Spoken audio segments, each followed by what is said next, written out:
Can you cut them some slack?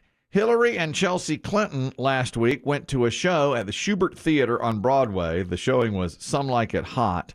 And while they were there, the manager had to apologize. Someone had defecated in the aisle next to their seats. Oh, God.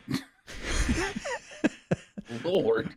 2 human pieces of poo were found there, and the Clintons were apologized to. They had to usher everyone back out into the lobby while it was cleaned up. An elderly person accidentally dropped it. It wasn't a political message. Oh, okay. The Clintons thought it was a political message. I would. I mean, frankly, if my last name ends with Clinton and I walk up to my seat and I see 2 pieces of human excrement, I'm thinking they know who I am. Yeah, what are the odds? Wouldn't you think? 1,000,000 Doc. Well, it's a weird circumstance. A source spoke with the manager who said it's the 4th time it's happened.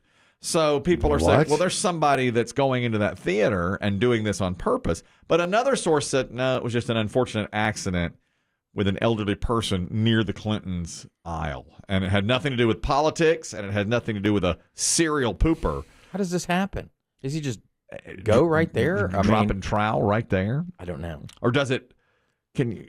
So work its way down work the its pant way leg? down? Ah. I mean, what are you doing? I don't know. They cleaned it up. The show went on as scheduled, and Mrs. Clinton said it was a wonderful show, even though they had that to deal with. That's a biohazard. Yeah. I immediately thought it was intentional because it was directed at Hillary Clinton. Seems pretty common in that theater. But, I mean...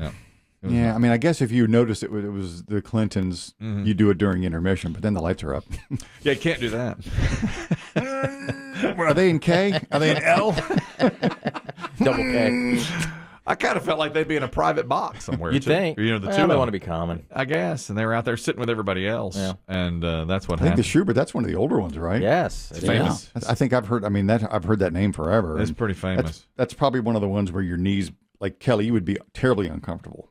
Because the seats are much smaller, for the smaller American of the 30s and 40s. Someone of my size, I'm so tall, a lot of times, and we have this beautiful new Tanger Center, even there, which is really nicely appointed, I have to kind of turn to the side. Mm-hmm. My wife has stopped doing for me. She used to give me the aisle seat always. We were... Because your legs would stick out. My legs would stick out. I could put them out into the aisle, and... That's gone away. Well, we've seen a couple of shows recently, and where we've had the 2 end seats. And the last time she said, "Do you mind if I have the aisle?" And I said, "Well, you used to always give it to me." And she goes, "Those days are over."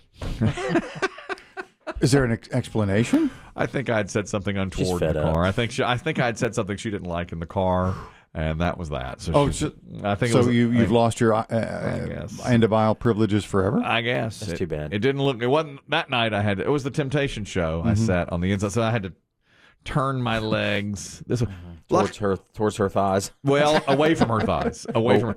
Onto the next person. Toward the stranger? The seat next to me was empty. Oh, lucky. Okay. Until intermission. Yeah. When the guy's date showed up. That's right. I'd like to touch her thigh. Sorry, I'm late. Here I am. Remember I told you? Oh, I Had remember. a late shift at Sonic. I said to the gentleman, "Is this seat going to be empty the entire time?" He said, I hope not. I really pray it isn't.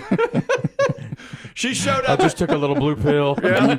She showed up in intermission and they left together. I don't know. Oh, sorry, my husband was being a real drug.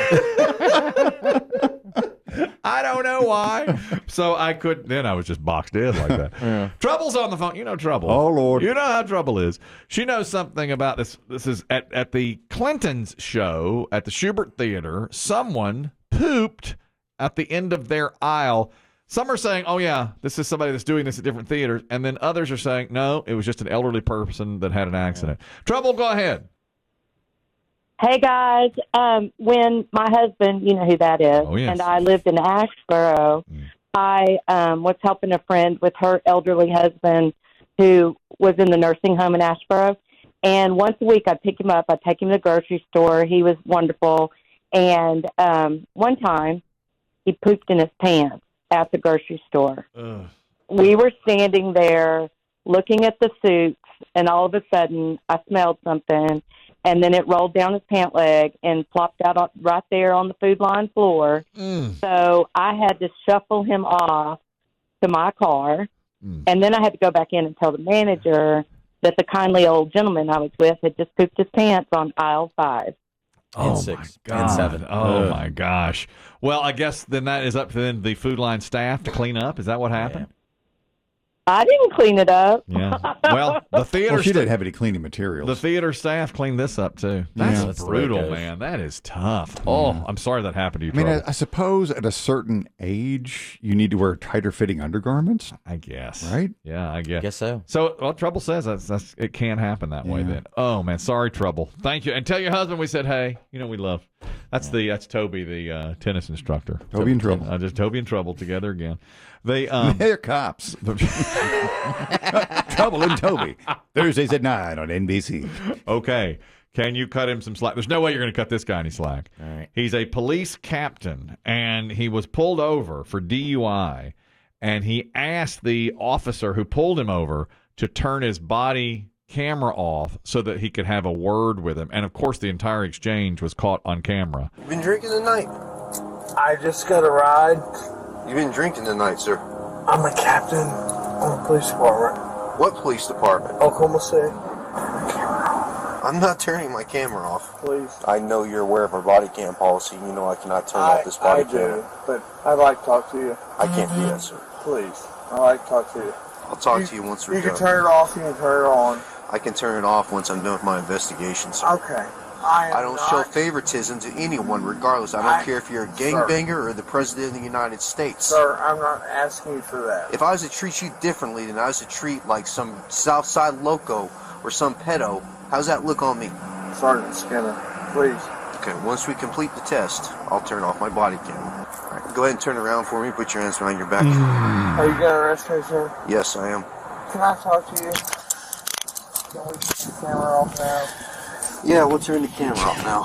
Thank you. That is a police captain from Oklahoma City. As you heard, he is 55 years old. He was caught by Officer Officer Skinner. That's James French, who was weaving in his car and asked, hey, man, can you turn your camera off? And it just goes, You do me a solid. oh, my God. It just sounds terrible. I almost cut him 1% slack. Do you? For Cop on cop. cop on copy? I mean, 1%. I'm not crazy. That was 1:30 in the morning on Sunday after a late night of drinking Saturday night. Apologies to the Southside Locos. Yeah, really? He didn't have to. What did they? We dragged them into it. What if you were a Southside loco? I'm not. It's almost like the officer who pulled over the captain, the DUI guy, had rehearsed that speech. Yeah. I mean, that was that was like printed off the page. Boy, he really. I mean, he gave him no room to maneuver at all. He said, "What if I was?" He just said it just as he should have. I'm so Really, used to it. I mean, when they pull people, they try and pull rank. Mm-hmm. You know who I am? right. DJ. This guy, Officer French. I heard that. I figured you might have said that. Do you know who I am? Does this sound familiar? I've never said that. Let me ask you something. Is your camera on? Let me say, I'm no different than a Southside loco. You sit here and say, Make sure you get my good side. can you put this on TikTok? Do you think I'll get a lot of views? When you were in police training, you probably heard my voice. My last TikTok went viral. Officer French, who was arrested there, said he'd been in a poker game, a late night poker game, and things got out of control. But Can't drive. obviously, he had been drinking and driving, and he's in some serious trouble now. He'll probably get fired, don't you think? I suspect Something like that. He might step down on his own. Yeah, resign. One more quick, can you cut him some slack? And Lisa, I'm happy to report, Lisa Everclear Lanier has agreed to be on with us next here to discuss this story and a couple of others. Sorry, Dave, there's no Jello shooters. We're out of left. Jello shooters. I know. They were down in the fridge for a couple of days, and they didn't even make it one afternoon. That's right. Chris Tibbett put them down there. It's a shame. Everybody got to them. There is a woman that is going to be suing Tim Hortons because, and this is a very familiar thing now, she got coffee at Tim Hortons in Canada. Her name is Jackie Lansing, Ontario, Canada. And she suffered second-degree burns because the cup, after she put it in the cup holder and tried to pick it up, basically disintegrated. and hot tea was what she had. It went all over her hand and caused second-degree burns.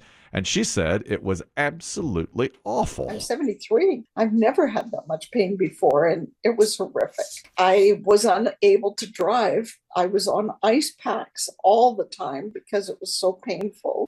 Lisa's commented on stories like this before, that those faulty cups, it is the fault of the restaurant. And usually the person who has had hot scalding tea or coffee on them wins these lawsuits, even though you know it's a hot beverage. And she said this cup just basically fell apart on her. I put the cup in the cup holder beside me.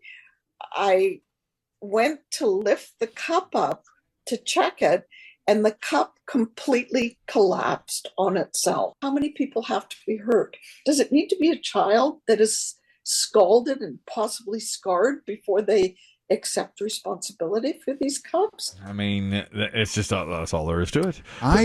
Look, I don't want to be the unsympathetic one. Obviously, this woman was in some pain. Yep. But we've all seen car cup holders. Sometimes they squeeze the cup. I wonder when she grabbed it, you know, like the car design did. I'm not 100% sure this is Tim Horton's fault. Wow, that's an interesting. I mean, you've all seen those car cup holders that kind of collapse in on the cup or the can, whatever it's holding. True, that's right. Yeah. Maybe you're right. To keep it in place, to keep it from wobbling. Could it be that? Now that's why we'll have Lisa Lanier on next here, and we'll see. Could you blame whatever car manufacturer instead of Tim Horton? Would Tim Horton look into sending the lawyer out to the car and say, you need to investigate this? Or you just what's the make and model? And just see what the cup holders look like. That's a very interesting point on that. Yeah. Listen, I just had a lemonade lid pop off last night. Jesus! And you're just telling us this? I can't believe you came to work today.